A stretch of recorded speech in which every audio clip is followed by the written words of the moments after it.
choose what makes you happy, what fulfills you, but don't give up the minute it gets hard, because it is anything that's worthwhile, anything that you're passionate for, and anything that takes you outside of the traditional 9-to-5 job, it's going to take a lot of work. My name is Maylin Chavez. I'm the chef and owner of Olympia Oyster Bar. We're a small, little neighborhood restaurant here on North Mississippi Avenue, small plates. Our true focus is oysters, mostly from the Pacific Northwest. West Coast oysters, we work directly with the farmers, local producers, local winemakers, and we've been here about almost 3 years now. So I'm from Mexico, right? So everything that we do is around food. My grandmother specifically, may she be up there always watching over me. She was a phenomenal cook. Her name was Elvira. We called her Doña Virotes. She would always invite all of us, the kids, the family, my parents. We'd always literally be at her house in Mexico 4 days a week. And it was all about food. She was a phenomenal cook. My grandfather was a diplomat and a politician, so she would always prepare these galas of just seafood. She was from Sinaloa, and Sinaloense food is just divine. The seafood there is just full of spices and herbs and chilies, and it's just phenomenal cuisine. So she brought that to Baja when she would be with us and teach us all about the crabs and the mussels, and add a little bit of this, add a little bit of that. So for us, as a family, was really important, but also for me. I was a little curious little girl with my grandmother, and I would always, pull on her mandil, her apron, and be like, Grandma, abuelita, what are you doing? What are you making? It's like, oh, mija, I'm making this and I'm making that, and I'm, adding saffron, and I'm adding, huitlacoche, and all these crazy, beautiful ingredients that we have in Mexico. And for me, it was just this. It was like my version of cartoons. I would just sit with her and just watch her and create magic, and it was a time for us to connect. And also, she would tell stories with food. And I think that's an important part of not only being a chef, but also being in this industry. She told stories about this dish and how her great-great-great-grandmother in Andalusia, Spain, would make it to the grandfather when he'd be out fishing. And, he would come back and she'd make these lavish meals for him, and that they would all sit around the table, and, the grandfather would tell tall tales of his fishing, when in reality it was, probably just easy little fishing trip. But she would connect those stories, and I think for me that was really inspirational, and kind of planted that seed that I really wanted to do something with that, professionally or in any capacity imparted in part of my life. So my grandmother would make, so we have a special dish. It's called migas, and it's a very different dish, migas, than what most people are used to from Texas. So my grandfather would make it with, it's of a chicken broth based, but my grandmother was very seafood focused, so she would make it with crab stock. And she would take day-old bolillos, rustic baguettes essentially, and drop them in this stock.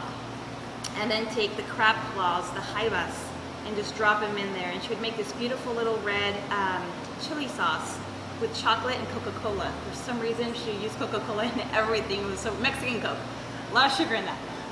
So then she would just drop this in this concoction of broth. And in theory, you think, God, that sounds a little bit weird. But it was just the most soothing thing. We would have that in the mornings, and when we'd stay over, with some warm flour tortillas that she would make, and that was just it was this cozy, warming little dish that my grandmother would make for us, and I always miss that. I always, especially when it's cold and rainy here, I always kind of long for that. I think my restaurateur legacy to be is that I provided an environment for my guests and my team that was welcoming, that felt like you came into my home and you sat at my table and I cooked a feast for you, and that you felt that feeling that I used to feel when my grandmother would make me that little bowl of soup, where it was, we have a saying in Spanish where it's acogedor, where it feels like a big hug. And I know that's mushy, but I'm a very mushy person. And for me, that's my legacy. I care about people before anything else. And if my team can leave here with a good experience, to say, wow, remember the Oyster Bar? Remember when, you know, we would come there, or remember when we met our other really good friends for life there, or guests that come in, you know, God, remember when we used to take our little kids there, or remember we used to walk by, and this warm feeling of walking into a familiar home. For me, that's the most important thing. And then, on my personal legacy, that I never gave up. That no matter how hard it got, that I never gave up this passion, this brutal work that can take a toll, because it, you know, it's a lot of physical exertion, a lot of mental exertion, because every day you want to give your best. But for me, that legacy that I never gave up, and I gave it my all, and that I still stay true to myself. Being a woman, and also being a minority, you know, has been difficult. Most people, you know, even here now, and I don't think it's an intentional disrespect, but they always assume that the chef is a man. Oh, where is he from? Is he from there? So, oh, does the chef, does he do this? And it still surprises me, even though it shouldn't, that they would assume, you know, if I'm here with one of my cooks, they always talk to him and not to me, assuming that the male cook is the male. So, and on one level, I love to surprise them. I love to say, you know what? No, it's actually, I'm the chef, and I also own this place. I worked hard to own this little, you know, this little restaurant, and it's a great way to also surprise them and surprise their assumption. It's an opportunity to educate, but it is challenging. You know, I think that sometimes we're not taking it seriously. If we have an environment that's open and more nurturing, you know, sometimes I feel like people expect you to be harsher and stronger, and you have to be 10 times the man that men are. And I don't believe that. I feel that you can still be strong and still provide that feminine approach to things that I think is really critical. But I've worked in kitchens. You know, I worked in Mexico for a little bit, and you know, I worked for a female executive chef, and she taught me to hold your own. She taught me to stand high, or tall in English, stand tall, and to be confident and look, you know, some of these male counterparts in the eyes, and make sure that they know that you're equal and you're their equal. But there were times where, you know, it can be intimidating. You walk into a full male kitchen, and they're all looking at you, and they're looking at you with different eyes. They're not looking at you as a colleague or a peer.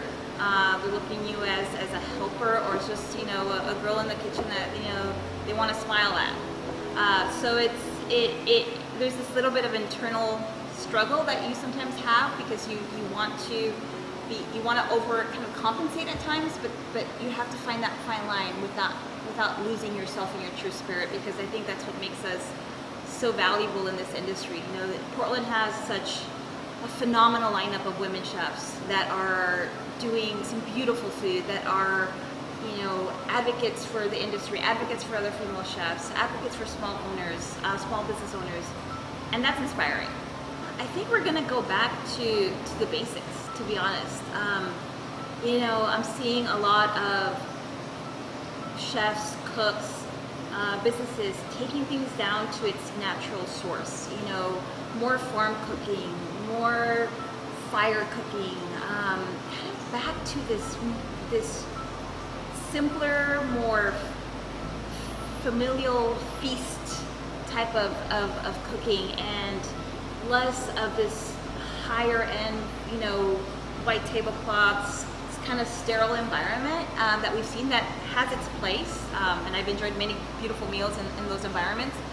But I feel, especially here in the Pacific Northwest, because we have such nature around us and such a source of inspiration, I feel like we're just going to go back to the basics. We're going to go back to really truly understanding our food and our food source. Less of it being a trend, the whole farm to table trend. I think it's going to be more of understanding indigenous way of cooking, and, you know, how our ancestors cooked, and, you know, using cast irons and using these, you know, beautiful old styles of cooking food. You know, my good friend Carlo Magna, who's, you know, opening his Filipino restaurant, hopefully sooner than later. You know, that guy's just a rad figure, and he epitomizes that as well. I think. I think most of us who come from different parts of the world and are immigrants to this city, we're bringing a little bit of that, and I think that's important. I think my advice to you know, young people who are trying to find their passion would be to try a little bit of everything and to do it for the right reasons. Don't do it for fame. Don't do it to please others. Don't do it to feel like you have to do it because it's the right thing to do. Do what feels right. But if you're gonna do something, work hard at it. Don't expect quick gratification. Don't expect, you know, shortcuts. There's no shortcuts in life. There really isn't. And you know, you do get what you put in. So if you're gonna choose something, choose what makes you happy, what fulfills you, but don't give up the minute it gets hard, because it is anything that's worthwhile, anything that you're passionate for, and anything that takes you outside of a traditional 9-to-5 job. It's going to take a lot of work, and it's going to take sacrifice. But go with it. Go with it for your heart, for your passion, what feels good to you, not for any of those other reasons that sometimes we get pulled into because it's the right thing to do. The money's great.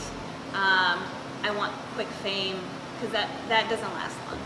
You know, I think at the end of the day, you have to be confident with who you are and what you really want to do. At the end of the day, it's hard work that pays off. It's your spirit that pays off. And yes, there'll be a moment where you're like, oh, that, you know, being on that magazine felt really good. But then if you get a bad review from somebody, that's going to feel just as bad. And that's ego.